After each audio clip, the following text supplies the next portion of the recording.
எங்களை எல்லாம் தூக்கி செம்மஞ்சேரி, கண்ணகினர், கல்லுக்குட்டை, பெரும்பாக்கத்துக்கு தள்ளுனதே இவங்க தான். நான் திருப்பி சண்டை போட்டேன். எங்களை கூட்டிட்டு போற சரி, இங்க யார குடி வைப்பாயின்னு கேட்டேன். அதுக்கு பதிலே கிடையாது. எந்த அடிப்படை வசதியும் இல்லாம எங்களை தூக்கி கொண்டாந்து இங்க போட்டுட்டு, இதெல்லாம் கட்டடம், இவ்வளவு இதெல்லாம் மனிதர்கள் குடியிருக்கிற வீடு மாதிரி இருக்கா மட்டும் பாருங்க.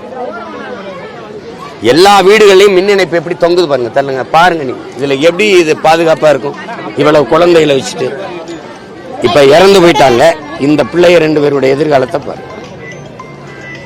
இப்ப கணவர் அவர் உடல்நிலை சரியில்லை, அவருக்கு தோல் நோய் இருக்கு, அவரால் வேலைக்கு போக முடியாது. ஒரே ஒரு மனுஷியுடைய உழைப்புல தான் இந்த குடும்பம் வாழ்ந்துட்டு இருந்தது. இப்ப அவ இல்லை உயிரோட. நிலைமை என்ன? நீங்க எப்படி இந்த சமூகத்தை பாக்குறீங்க? சாலை ஓரத்துல மலங்கழிக்கிறவனை விட அந்த மலத்தை அள்ளி சுப்புறப்படுத்துறவனை துப்புரப்படுத்துறான்ல, தூய்மைப்படுத்துறான்ல, அவனை அசிங்கமா நினைக்கிற சமூகம் அது. குப்பையை போடுறவனை விட்டுட்டு குப்பையை அள்ளி சுத்தப்படுத்துறவனை குப்பைக்காரன்னு கேவலமா பாக்குற சமூகம் இது. இதுகிட்ட போய் என்ன நீங்க நீதி கேட்பீங்க? கள்ளச்சாராயம் குடிச்சு செத்தவனுக்கு நீங்க உடனே போய் நிவாரணம் 10 லட்சம் கொடுத்து அவன் குடும்பத்தில் இருக்க பிள்ளைகளெல்லாம் அரசு படிக்க வைக்கும், அவங்களுக்கு எதிர்காலத்தில் அரசு வேலை கொடுக்கும். நீங்க இப்ப இந்த பிள்ளைகளுக்கு யார் படிக்க வைப்பா? கள்ளச்சாராயம் வித்தவன், கள்ளச்சாராயம் குடிச்சவனை விட இவங்க இந்த நாட்டில் குப்பையில அள்ளி அழுக்கை அள்ளி சுத்தப்படுத்துற பணியை விட ஒரு தூய்மையான பணி ஒண்ணு இருக்கா சொல்லுங்க? இதே இவர்களுக்கு காலுக்கு பூட்ஸ், கையில அந்த பிளாஸ்டிக் அந்த கிளவுஸ் கொடுத்துருந்தா இந்த மாதிரி இந்த நின்றுட்டு போனாங்க அவங்க எல்லாம் காலில் செருப்பு தான் போட்டுருக்காங்க. நீ பார்த்தீங்களா? எங்கூட நின்று பேசணும் இல்லை? அதுல எத்தனை கோடி செலவு பண்ணிடுவோம்? ஏன் அவங்களுக்கு பாதுகாப்பான அந்த கருவிகளை கொடுக்கறதுல உங்களுக்கு என்ன பிரச்சனை?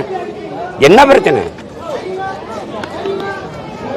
கையுறைகள் சரியா வழங்கல, பாதுகாப்பு கையுறை அந்த காலுக்கு போட்டு முழுக்க இந்த முழங்கால் வரைக்கும் போடுற இந்த கருப்பு பூட்ஸ் நீங்க பாத்திருப்பீங்க.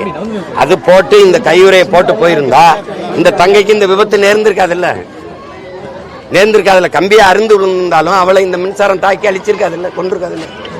ஆனா காம்பன்சேஷன் ஒரு 20 லட்சம் ரூபாய் கொடுத்திருக்காங்க, அது போதுமானதுன்னு நினைக்கிறீங்களா? 20 லட்சம் ரூபாய் அவ இளம் வயதிலே இறந்திருக்கா. அவ வாழ்நாள் முழுக்க பயணம் செஞ்சா 85 லட்சம் சம்பாதிப்பா.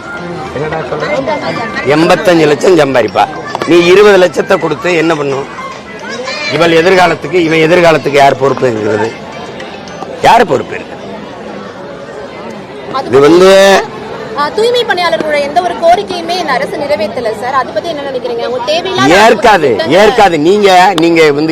நீங்க இந்த கோபத்தை எல்லாம் நீங்க அப்படியே நீர்க்கடிச்சிருக்கீங்க. இப்ப நீங்க இப்படி பாருங்க, ஒரு நாட்டின் தூய்மை பணிங்கிறது ரொம்ப அடிப்படை. வார்த்தையில நீங்க சுகாதாரமான நாடுங்கிறீங்க, சுகாதாரத்துறை வைக்கிறீங்க. நாடே கிளீன் இந்தியாவுக்கு பல ஆயிரம் கோடியை கொட்டுது. கிளீனை யார் பண்றா? இவன் தான் பண்ணணும். அப்ப இவனை நீ என்ன அலட்சியப்படுத்துற? நீ இந்த குப்பையல்ற தொழிலாளர்கள் அந்த துப்புரவு பணியாளனை கூட நீ தனியாருக்கு ஒப்படைக்கிறேன்னா, இப்ப நான் ராம்கின்னு ஒரு நிறுவனம் நான் எடுத்திருக்கேன். இவர்களை எல்லாம் ஒப்பந்தத்தில் எடுத்து இந்த நாட்டை, தமிழ்நாட்டின் தலைநகர் சென்னையை சுத்தமா வச்சு கொடுக்கணும்னு நான் எந்த கோயிலுக்கு வேண்டிக்கிட்டேன்னா, இப்ப வேலை செய்யற இவருக்கு சம்பளம் யார் கொடுப்பான்னா இந்த முதலாளிக்கு சம்பளம் யார் கொடுப்பான்னா அரசு. 2270 கோடி மாசத்துக்கு கொடுக்குது அவனுக்கு. அவன் மொத்தமாவே நிரந்தரப்படுத்திய 30,000 ஒரு மாசத்துக்கு எங்க பிள்ளைகளுக்கு கொடுத்தாலே 70 கோடி கிட்ட செலவாகுது. மீதி 200 கோடி அவனுக்கு போகுது. நான் கேட்கறதுக்கு பதில் சொல்லுங்க, யாருக்கு போகுது? 10 மாசத்துக்கு 2700 கோடி டண்டர். 2700 கோடிக்கு நீ குப்பை அல்ற. உங்களால நம்ப முடியுது பாருங்க. ஒரு கிலோ குப்பையை கூட்டி அல்றதுக்கு 12 ரூபா செலவு பண்றேங்குது. 12 ரூபா செலவு பண்றேங்குது அரசு. 12 ரூபாயா ஒரு கிலோ குப்பை அல்ல தம்பி. இதெல்லாம் என்ன கொடுமை பாருங்க, எப்படி வைக்குது பாருங்க. கார்பரேஷன் கழிவறையை கழுவுறதுக்கு 350 ரூபா போடுது. ஊரு கழிவறையை கழுவுறதுக்கு 350 ரூபா.